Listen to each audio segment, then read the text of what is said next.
Big breaking news दोस्तों, कोलकाता में doctor बिटिया से जुड़ी एक दिल दहला देने वाली खबर सामने आ रही है, जिसे जानकर आप हैरान रह जाएंगे, आपके भी होश उड़ जाएंगे। दोस्तों, यह जानकारी इतनी चौंकाने वाली है कि इसे सुनकर आपके पैरों तले जमीन खिसक जाएगी। ये बहुत बड़ा ब्रेकिंग न्यूज है दोस्तों कि सीबीआई के हाथ एक ऐसा सबूत लगा है जो चीख चीख कर बयां कर रहा है, डॉक्टर बिटिया की हत्या हॉस्पिटल में नहीं कहीं और हुई थी। इसके अलावा आर.जे.कर मेडिकल कॉलेज के एक अधिकारी की बीवी ने ऐसी पोल खोली है कि बिल में घुस से असली दरिंदे बाहर निकलकर चूहों की तरह छटपटाने लगे हैं, उनके पैरों तले जमीन खिसक गई है। अब तक जिस व्यक्ति को सभी आरोपी मान रहे थे, जिसे भारत भर में अपराधी समझा जा रहा था, असल में वह व्यक्ति असली आरोपी नहीं निकला और असली दोषी का नाम सामने आते ही सच्चाई जानकर आप दंग रह जाएंगे। दोस्तों, हकीकत यह है कि दरिंदगी की यह घिनौनी घटना इस हॉस्पिटल में होने की बात कही जा रही थी, असल में वहां नहीं हुई थी। अब इस मामले में बहुत बड़ा खुलासा हुआ है। दरअसल जिस वीडियो को अब तक दिखाया जा रहा था वह असलियत से बहुत दूर है, लेकिन जो वीडियो मैं आपको आगे दिखाऊंगी उसमें सब कुछ साफ साफ दिखाई देगा। इस वीडियो में हकीकत सामने आएगी कि डॉक्टर बिटिया के साथ दरिंदगी हॉस्पिटल में नहीं बल्कि कहीं और हुई थी। उस काली रात डॉक्टर बिटिया के साथ जो कुछ हुआ उसे देखकर और सुनकर भगवान ने भी शायद सोचा होगा कि आखिर उसने कैसे ऐसे दरिंदों को बना दिया जो अपनी वासना की प्यास बुझाने के लिए एक बेटी की जिंदगी को बर्बाद करने पर उतारू हो गए। यह घटना इंसानियत को शर्मसार करने वाली है और यह देखकर हर किसी का दिल दहल जाएगा। आगे इस मामले में और भी चौंकाने वाले खुलासे होंगे जो इस हृदय विदारक घटना को एक नए मोड़ पर लेकर जाएंगे। इस घटना को डॉक्टर बिटिया का परिवार जीवन भर नहीं भूल सकता। दोस्तों, आपको बता दें कि अगर आप यह सोच रहे हैं कि डॉक्टर बिटिया का कातिल केवल संजय रॉय है, तो आप पूरी तरह से गलत हैं। अब इस मामले में बहुत बड़े खुलासे हो चुके हैं और सच सामने आने लगा है। आज हम आपको उन सबूतों के साथ वह सच्चाई बताएंगे जिसे आपने अभी तक ना सुना होगा और ना सोचा होगा। यह सच्चाई इतनी भयानक और चौंकाने वाली है कि इसे जानने के बाद आपके होश उड़ जाएंगे और आप यह सोचने पर मजबूर हो जाएंगे कि आखिर ये इतना बड़ा खेल कैसे रचा गया। दोस्तों, यकीन मानिए, कोलकाता डॉक्टर बिटिया के केस को लेकर जो बातें सामने आई हैं उससे यह तो पक्का हो गया है कि जल्द ही डॉक्टर बिटिया के दरिंदों को फांसी होने वाली है। दोस्तों, आज हम इस पूरे मामले की तह तक जाएंगे और आपको विस्तार से बताएंगे कि उस रात वास्तव में क्या हुआ था। लेकिन वीडियो में आगे बढ़ने से पहले आप लोगों से हाथ जोड़कर निवेदन है कि यदि आप डॉक्टर बिटिया को इंसाफ दिलाना चाहते हैं तो इस वीडियो को ज्यादा से ज्यादा लाइक करें, जिससे यह पता चल सके कि उस बिटिया के साथ कितने लोग खड़े हैं, और कमेंट में वी वांट जस्टिस जरूर टाइप करें। आपके लाइक करने से तो आपका कुछ नहीं जाएगा, लेकिन जब आप लाइक और इस चैनल को सब्सक्राइब करेंगे तो बिटिया रानी का आत्मा जहां भी होगा उसे यह लगेगा कि हमारे साथ आज करोड़ों लोग खड़े हैं। मेरा परिवार, मेरे माँ बाप आज मेरे लिए न्याय की जो लड़ाई लड़ रहे हैं उसमें वह अकेले नहीं बल्कि भारत के हर एक भाई बहन मौजूद हैं। दोस्तों, जैसा कि सीबीआई को संजय रॉय ने बताया कि जब मैं हॉस्पिटल के सेमिनार हॉल में गया तो पहले से ही डॉक्टर बिटिया की डेड बॉडी उस सेमिनार में पड़ी हुई थी। वह पूरी तरह से खून से लथपथ थी।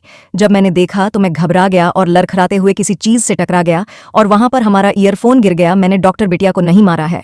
दोस्तों, ये तो एक बात हो गई। अब दूसरी बात यह है कि सीबीआई को एक और सबूत मिले थे जिसमें बताया गया था कि डॉक्टर बिटिया जब चेस्ट मेडिसिन रूम में जा रही थी तो डॉक्टर बिटिया के पीछे कई लोग फॉलो करते हुए चेस्ट मेडिसिन की ओर जाते हुए देखे गए थे। इसके अलावा चेस्ट मेडिसिन की रूम का जब गहराई से शोध किया गया तो पता चला कि उस चेस्ट मेडिसिन रूम में 10 लोगों के फुटप्रिंट्स पाए गए थे, जबकि सेमिनार हॉल में किसी के भी फुटप्रिंट नहीं मिले थे।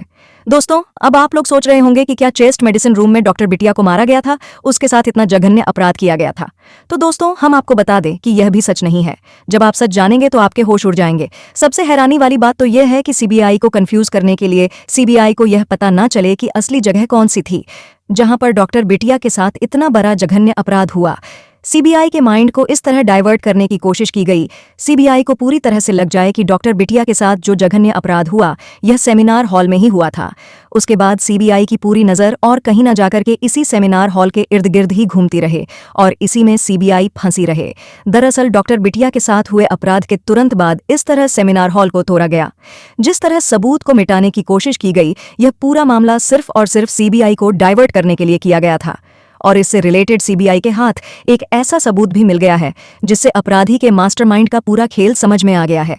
दरअसल सीबीआई के हाथ एक ऐसा लेटर लगा है जो इस केस में एक अहम सबूत माना जा रहा है, और यह लेटर किसी और ने नहीं, खुद संदीप घोष ने लिखा था, जिसमें संदीप घोष ने पीडब्ल्यूडी से सभी विभागों के डॉक्टरों की कमरों की मरम्मत और रिकंस्ट्रक्शन करने के लिए कहा था।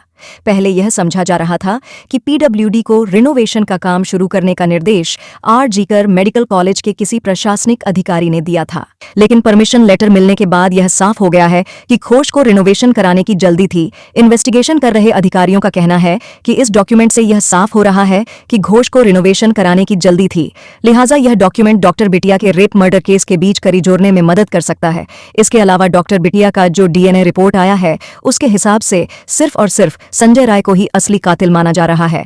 लेकिन जिस तरह संदीप घोष का लेटर मिलना, सीन ऑफ क्राइम को तहस नहस करना, 150 ml सीमन का मिलना, इसके अलावा यह भी हो सकता है कि यह दरिंदा जो कि काफी पावरफुल बताया जा रहा है, हो सकता है कि पैसा देकर डीएनए रिपोर्ट को भी बदलवा दिया हो, क्योंकि वह जब इतना कुछ कर सकता है तो यह भी कर सकता है।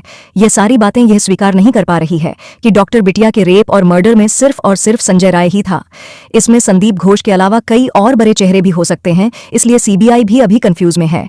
सीबीआई अभी फाइनल नतीजे पर नहीं पहुंच पाई है, इसलिए सीबीआई ने डॉक्टर बिटिया के शरीर से जो 150 ml सीमन मिले थे उसके हिसाब से फिर से डीएनए रिपोर्ट तैयार करने के लिए एम्स के डॉक्टरों को कहा गया है कि फिर से इसकी बारीकी से एग्जामिन कीजिए, डॉक्टर बिटिया के डीएनए की फिर से जांच कीजिए, क्योंकि अभी हमें कंफ्यूज है। सारे सबूत जो मिल रहे हैं इसको देखते हुए यह यकीन नहीं किया जा सकता कि सिर्फ और सिर्फ इस पूरे वारदात में संजय राय ही था। अब दोस्तों ये जान लेते हैं कि वह ऐसे कौन से सबूत हैं जो चीख चीख कर बयां कर रहे हैं कि डॉक्टर बिटिया का रेप और मर्डर हॉस्पिटल में नहीं कहीं और हुआ था। दोस्तों अभी खबर आ रही है कि सीबीआई और ईडी को संदीप घोष के आलीशान फार्म हाउस के बारे में पता चला है। जैसे ही सीबीआई को यह खबर मिली वैसे ही सीबीआई संदीप घोष के फार्म हाउस पर पहुंची। उसके बाद जो हुआ दोस्तों, अगर आप लोग सुनेंगे तो आपके होश उड़ जाएंगे। दरअसल जैसे ही सीबीआई संदीप घोष के फार्म हाउस के अंदर चारों तरफ देखा, बारीकी से छानबीन किया, तो बड़े मुस्कुराहट के बाद सीबीआई को कुछ ऐसा दिखा जिसके बाद सीबीआई के भी होश उड़ गए। दरअसल सीबीआई को एक ऐसा गोपनीय रूम दिखा उस फार्म हाउस में जिसके अंदर जाने का रास्ता एक रूम के फर्श के बीचों बीच एक होल बना हुआ था और उसको टाइल्स से कवर अप किया गया था, जिससे कि किसी को ना पता चले कि इस फर्श के नीचे भी तहखाने में भी रूम बने हुए हैं। और उस रूम में जब सीबीआई पहुंची तो सीबीआई के हाथ कई ऐसे सबूत लगे हैं जो इस केस को अंतिम स्टेज पर लाकर खड़ा कर सकते हैं। दोस्तों फार्म हाउस के इस गोपनीय कमरे के अंदर अजीबोगरीब चीजें पड़ी हुई थीं। गंदी सी स्मेल आ रही थी। सीबीआई के हाथ कुछ बाल के सैंपल भी मिले हैं। अब यह सवाल उठा रहे हैं, क्या यह बाल डॉक्टर बिटिया के हैं या किसी और के हैं? वहीं इस फार्म हाउस के बारे में एक अधिकारी की बीवी ने ऐसी पोल खोली है कि सीबीआई भी दंग रह गई है। उसने बताया कि इस फार्म हाउस पर अक्सर पार्टियां होती थीं, बाहर से लड़कियां बुलाई जाती थीं, कुछ लड़कियां अस्पताल की भी जाती थीं और यह संडे सैटरडे अक्सर होता था। जब सीबीआई ने पूछा उस महिला से कि यह आपको कैसे पता, तो उसने बताया कि हमारे पति ने बताया था। एक दिन हमारे पति उस फार्म हाउस पर गए थे, लेकिन जब वहां यह सब उन्होंने देखा तो वह दंग रह गए और कुछ ही देर बाद वह वहां से लौट आए। बताया जा रहा है कि फार्म हाउस संदीप घोष के पत्नी के नाम पर है। दोस्तों करोड़ों की लागत से बना हुआ यह फार्म हाउस काफी आलीशान है। यहाँ पर स्विमिंग पूल की भी सुविधा है। यह फार्म हाउस करीब 2 बीघे में बना हुआ है। फार्म हाउस और आसपास के इलाके में सैकड़ों बीघे जमीन है। स्थानीय सूत्रों के मुताबिक एक निजी कंपनी जमीन को कई प्लॉटों में बांटकर बेच रही है। दोस्तों अब फार्म हाउस में जो सीबीआई के हाथ कुछ बाल लगे हुए हैं, इससे अब यह साबित हो जाएगा कि अगर यह डॉक्टर बिटिया के बाल पाए गए तो यह पूरी तरह से कंफर्म हो जाएगा कि डॉक्टर बिटिया का मर्डर और रेप इसी फार्म हाउस के इसी गोपनीय रूम के अंदर हुआ था। दोस्तों जरा आप भी सोचिए कि आरजी कर हॉस्पिटल में पेशेंट भी थे, पेशेंट के साथ उनके घर वाले भी थे, महिला डॉक्टर उनकी ट्रीटमेंट कर रही थी और हॉस्पिटल लपालप भरा हुआ था। अब ऐसा तो था नहीं कि हॉस्पिटल पूरा सुनसान था, कोई नहीं था वहां। अस्पताल में पूरी तरह से चहल पहल थी। तो जरा सोचिए कि कैसे किसी को नहीं पता चला कि डॉक्टर बिटिया के साथ इतना बड़ा जघन्य अपराध हो गया। डॉक्टर बिटिया के चीखें किसी को क्यों नहीं सुनाई पड़ी? इसके अलावा डॉक्टर बिटिया जिस मरीज का ट्रीटमेंट कर रही थी उसके साथ जो लोग थे उन्हें भी तो बीच में किसी चीज की पूछताछ के लिए डॉक्टर बिटिया की आवश्यकता जरूर पड़ी होगी। क्या कोई सेमिनार हॉल तक नहीं आया होगा? ये सारे कंफ्यूजन दोस्तों अब भी बने हुए हैं। किसी को यकीन नहीं हो रहा है कि अस्पताल में इतना बड़ा जघन्य अपराध हो जाए और किसी को पता न चले। अगर किसी को पता नहीं चला है तो यह पूरी तरह से कंफर्म हो गया है कि डॉक्टर बिटिया का रेप और मर्डर हॉस्पिटल में नहीं हुआ। हो सकता है डॉक्टर बिटिया का रेप और मर्डर इस फार्म हाउस के अंदर हुआ हो।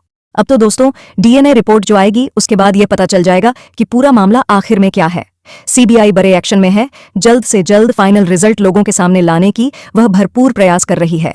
जल्द ही डॉक्टर बिटिया को इंसाफ जरूर मिलेगा। अगर पॉलिटिकल दबाव में यह सारी चीजें नहीं की जाएगी तो जरूर जेन्युइन रिजल्ट सामने निकल कर आएगा और इस केस का असली अपराधी जरूर पकड़ा जाएगा, उसे फांसी जरूर होगी। तो दोस्तों डॉक्टर बिटिया के असली अपराधी को कौन सी सजा मिलनी चाहिए आप कमेंट में जरूर बताएं।